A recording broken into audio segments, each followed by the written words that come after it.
Life at Wroxham FC didn't get off to the greatest of starts, but in recent weeks we have turned our fortunes around. We've improved the dressing room atmosphere, we've gone on a run of unbeaten games, and we've put ourselves in with an unlikely chance of making the promotion playoffs. We sit 7 points off the top 5, but in today's episode we play the two teams who occupy 5th and 6th in the league. So we are at a bit of a crossroads. Win them and we put ourselves in with a great chance of challenging for that top 5.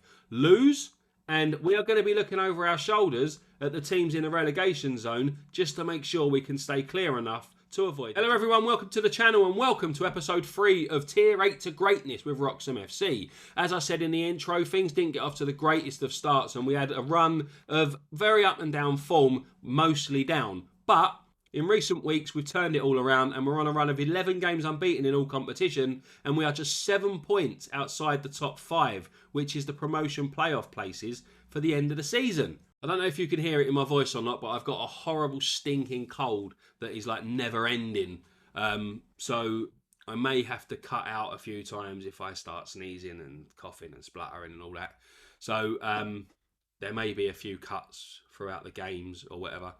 But I'm going to try to power through and get this episode done without too many little stops. If we have a look at our fixture list, the last time you were with us, we lost 4-3 at home to Grays Athletic despite the fact we went 3-0 up. Well, we beat Grays in the league 4-1 and then we won 2-1 at home to Galston. But after that, it was a run of awful form. We conceded 18 goals in 4 games to lose 4 in a row. We beat Westfield 6-0 in front of 57 people in the Velocity Cup first round.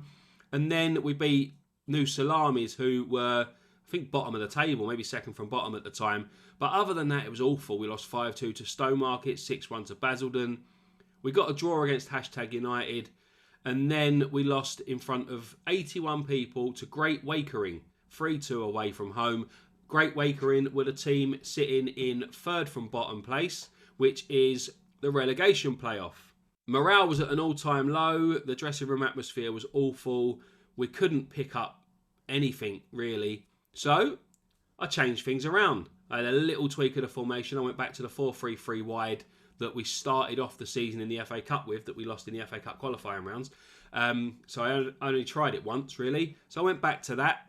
We looked like we had a squad of players that could fit that. I'd signed a couple of new players. We held a team meeting. And since then, you can see how we've got on.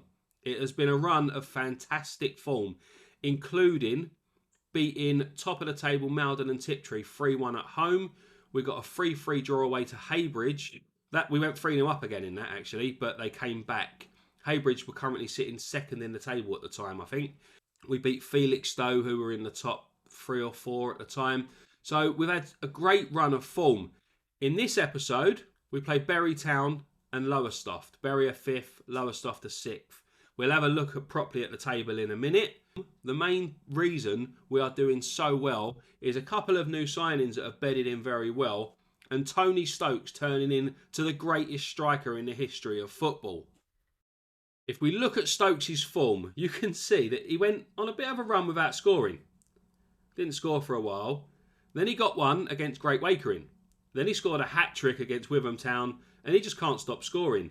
He has now scored 18 goals in these last 12 games, including 4 in the last game against Three Bridges in the Cup.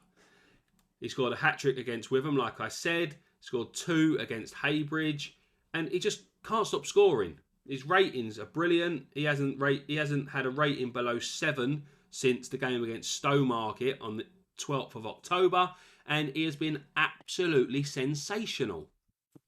Also, the new players that have come in that have added to our great run of form include Matt Hall, our new goalkeeper. We have a 4-star goalkeeper, current ability goalkeeper, with 5-star potential. He's a potential League 2 quality player. He's very, very good. He has a rating of 7.05 after 10 games. 3 clean sheets in those 10 games in the league. And yeah, he's just added that little bit of quality goal that we needed, really. We couldn't rely on our goalkeepers before. They were awful. And yeah, like I said, we needed a goalkeeper. We also brought in Danny Dudley and Cal McDonnell, both on loan. Danny Dudley has come in. He's played 9 games in the league with an average of 7.34. He's been absolutely brilliant. He's only a 2-star current ability rating, 30 years old. The fans had a moan when we signed him because they said that what's the point of using up a loan slot for a player who's only going to be on the fringes of the first team when he comes straight into the first team and he hasn't really put a foot wrong. The other one is Cal McDonnell. He has only played 7 games for us, 6 of them off the bench. He's only started 1. Average rating of 6.82. He looks to be a better player than Dudley. 21 years old and he's got a little bit of potential, but I don't think he's good enough for the first team just yet, or his performances haven't been as good as anyone else. Unfortunately, we have lost our vice-captain and one of our key players in Josh Hazel. He left on the 5th of January. He went to Middelfart. Silly name. He went to Middelfart in, where do they play? Denmark. He's a 5-star central defender and another club was going to come in for him. He was out of contract. I tried to offer him a contract, but we just didn't have enough money. He signed for him on £725 a week. We could offer him a maximum of about 110. So we were never going to keep him. And Jamie Forshaw has also gone to Pollock. He had only played a handful of games for us, really. And yeah, he wanted to leave, so I let him go. Right, should we go and see if we can keep our unbeaten run going? Before I said that our dressing room atmosphere has improved, and if you look at our starting 11, you can see why. What we've tried to do is I've tried to stick to the same starting 11 for the last God knows how many games, you know? And it's working. There's green lines, there's good relationships on the pitch. I moved Hawkins back to the right, but Andrew Gibbons is an attacking central midfielder, and he's been absolutely brilliant. Only a 6.78 rating, 6.83 in the 6.83 average, 6.78 the last 5 games. But he's been a lot better than that, you know. He's made some great runs. He's scored a couple of important goals, and he's been a fantastic player alongside Lappin, who plays as a box-to-box. Our team is Hall in goal, Pitcher at the right, Dudley, McDonnell, Farrell on the left, Black as the anchor, Andrew Gibbons as the attacking central midfielder, Lappin as a box-to-box, Sarmiento Ramirez on the left, Hawkins as an attacking winger on the right, and Stokes, who has scored 18 goals in 12 games and hopefully will add to that today. The only problem we have, if you look, outside of what's on the bench, all we have is a goalkeeper and 2 left-backs. We have Murphy out on loan, but he's another left-back. So we haven't got much depth in this squad. So if we get any injuries or anyone else wants to leave or anything like that, Linford, he's on his way out. He's asked for a transfer, so he's going to be gone soon. We haven't really got any money left. So it's going to be hard to bring in players to replace what we've got. So we need to avoid any injuries or anything like that, because if we do get any injuries, we're going to be left with nothing. We're going to have to bring up half-a-star current ability players, 1-star current ability players from the under-21s. And yeah, that's not ideal, is it? But we'll see how it goes, because if we win today in this game here and we win our next game, we will be right in with a chance of making those promotion playoffs. If we fail to win one or both of them, it isn't that important. I mean, all we've got to do is avoid relegation, isn't we? So as long as we can prevent those teams from behind us coming up and catching us, then I'll be quite happy, to be honest. A mid-table finish this season and then look to rebuild in the summer and push on and get for those promotion playoffs next season would be ideal for me, you know. Something just flying in front of me there. Although getting promotion in your first season in charge of a team in Tier 8 wouldn't be the worst end to a season, would it? But I'm not even quietly confident of promotion.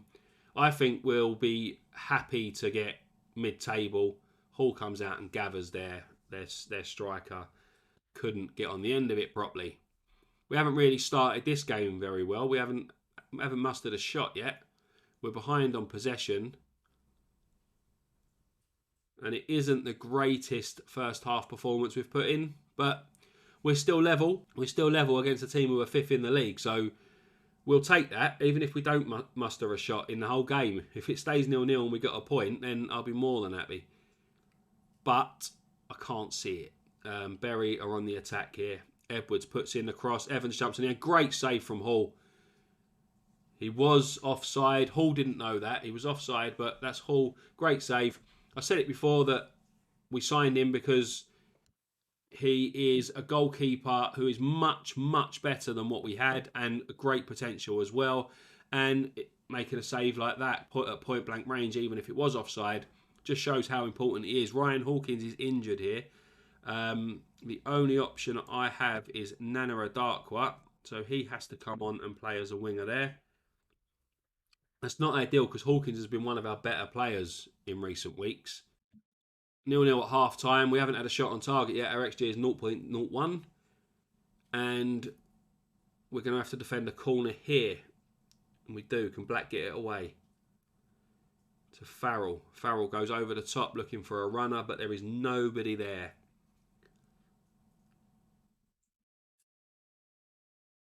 Is Stokes to Sarmiento Ramirez. Ramirez to Farrell. Farrell, can he beat his defender? He can't. Edwards comfortably claims it and will look to mount another attack for Bury Town. Lissimore is just standing there with it looking for a pass and finds that pass over the top. Ramadan one-on-one with a goalkeeper and yeah.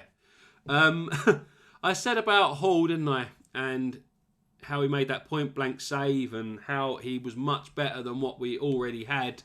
Well, he is much better than what we've already had, but I really do not know what he just done there. He sort of bent over. He just sort of died. He just sort of went, I don't want to save it, like that. This ain't ideal. We can't muster anything and we're losing. So we need to make a few changes. We're going to go attacking. McDonnell looks like he's done, so we're going to bring Birchall on in defence there. Andel Gibbons, I said, was absolutely brilliant as an attacking midfielder. He's been awful today. He's only on a 6.3. Sarmiento Ramirez on a 6.2. But I can't really change anything around because I haven't got the players to do so. Let's go completely direct. Let's take away the attacking on the wings.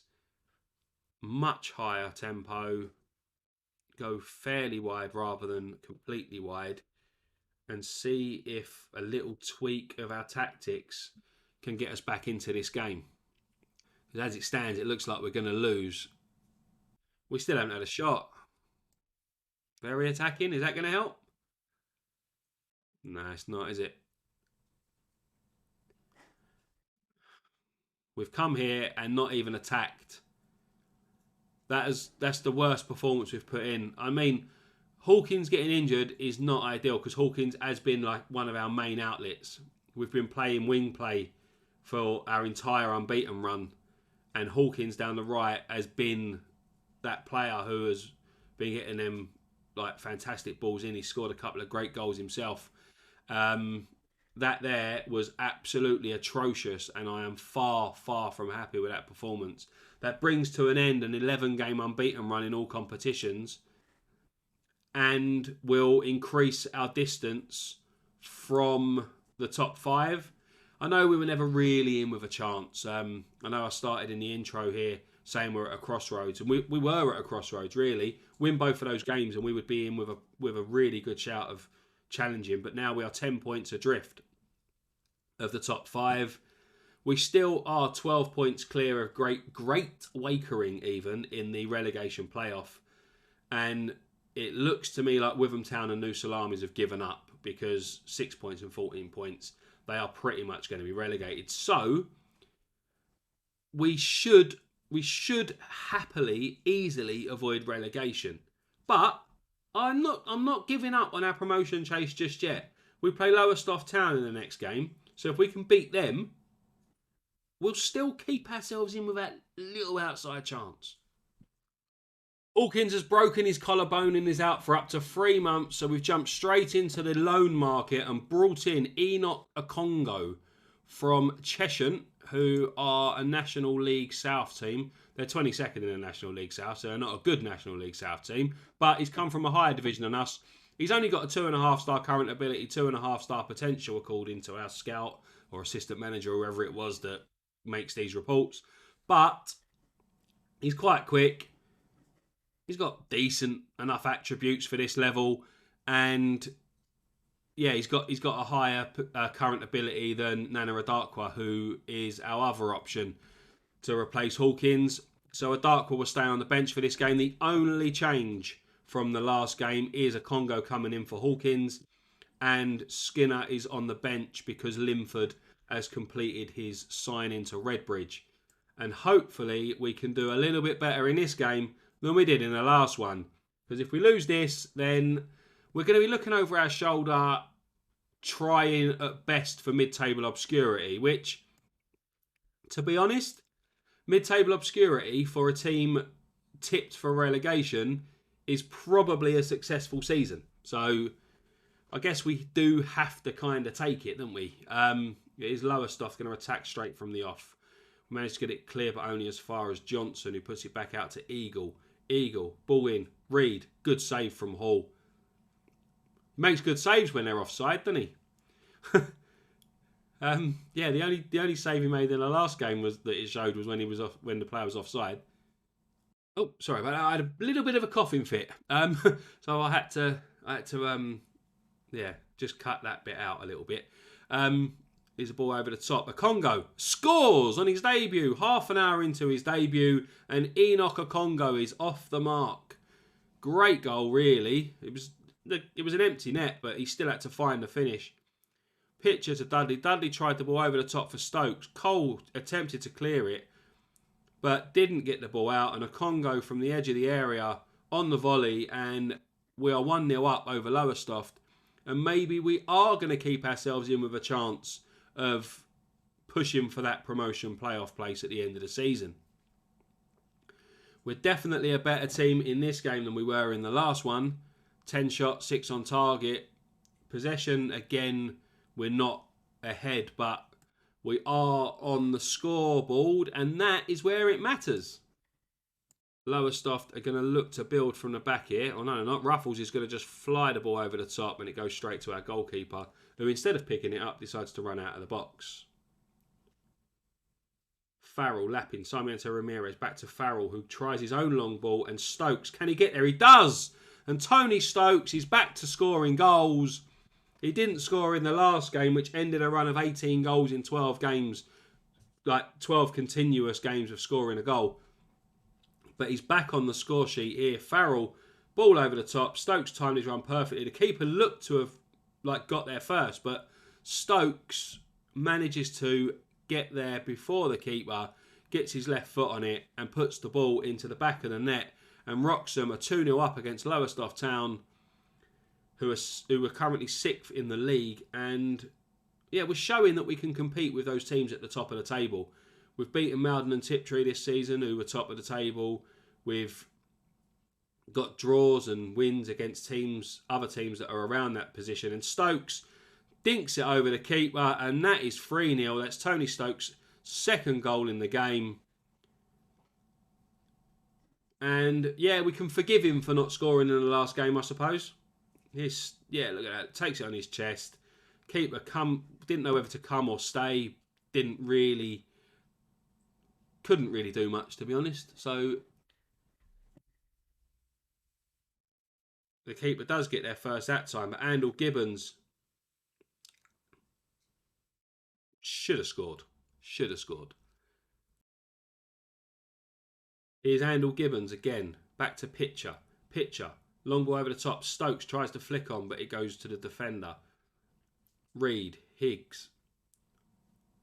Back to Lane, who plays a ball over the top. McDonald gets his head on it. Farrell clears it back into their half, but they're still on the attack. Reed has timed his run perfectly here and puts the ball wide. So our clean sheet remains in place for now. They're going to attack again, though. And here's Reed. And that's a good save from Hall. Good save at an acute angle. And Lowestoft are going to look to attack. We're under the cosh a little bit. We've got to defend the corner here. And Hall gathers it. And we keep our clean sheet in place for the time being. Still 20 minutes left, or just over 20 minutes left. But we're 3-0 up, despite the fact that Lowestoft seem to be throwing everything but the kitchen sink at us at the minute. And is Hall with a long clearance. Looking for the run of Stokes, who does, and he gets there. Can he just turn and shoot? He does, and what a goal. What a beautiful finish from Tony Stokes. That is his hat-trick. Look, he got there first. The keeper got there but failed to clear it. Stokes there. I thought he was just going to pass it, but he didn't. He turned it. And the most delicate of little dinks over the top of the keeper. A beautiful chip. And we are 4-0 up and absolutely flying. We've been behind on possession. We're even behind on XG, but we've scored 4 and they haven't scored. So, XG's a load of nonsense as it is, isn't it? Here's Farrell with a throw-in. Lapping. Farrell with a cross. Stokes. Header. Goal. Boom. 5-0. Tony Stokes. 4th goal of the game. The man is an absolute goal machine. Lowestoft Town were in 6th place. 1 place out of the promotion playoffs coming into this game. And we have absolutely annihilated them. 5-0. We've come out on top. And if that doesn't show that we are capable of challenging for a place in the promotion playoffs at the end of the season, I don't know what will. We've had one off game in our last 13. We had an 11-game unbeaten run in all competition. Our one-off game in our last game meant we suffered defeat. But that was absolutely phenomenal. Great performance all round. A 10 out of 10 from Tony Stokes. Enoch Congo opened the scoring on his debut. And we can't really get much better than that. We are still 10 points off of 5th place. So really, we're probably too far behind. I'd say we are well clear of relegation. I can't really see us getting caught up in that. There are another couple of teams that are probably going to get pulled into that relegation battle before we have to be concerned. But with 12 games of the season left to go, we have a 10-point deficit over 5th place. And we are still in with an outside chance of pushing for a place in the promotion playoffs. Right, that's going to bring to an end this episode. 1 win, a great 5-0 win, and a 1-0 defeat away at Bury Town, which is a little blip in our great run of form. And probably is the result that means we are going to have to settle for mid-table this season. But, as I said before, for a team tipped for relegation, who we expected to be fighting against relegation for the entire season, we're clear of the relegation zone at the end of January.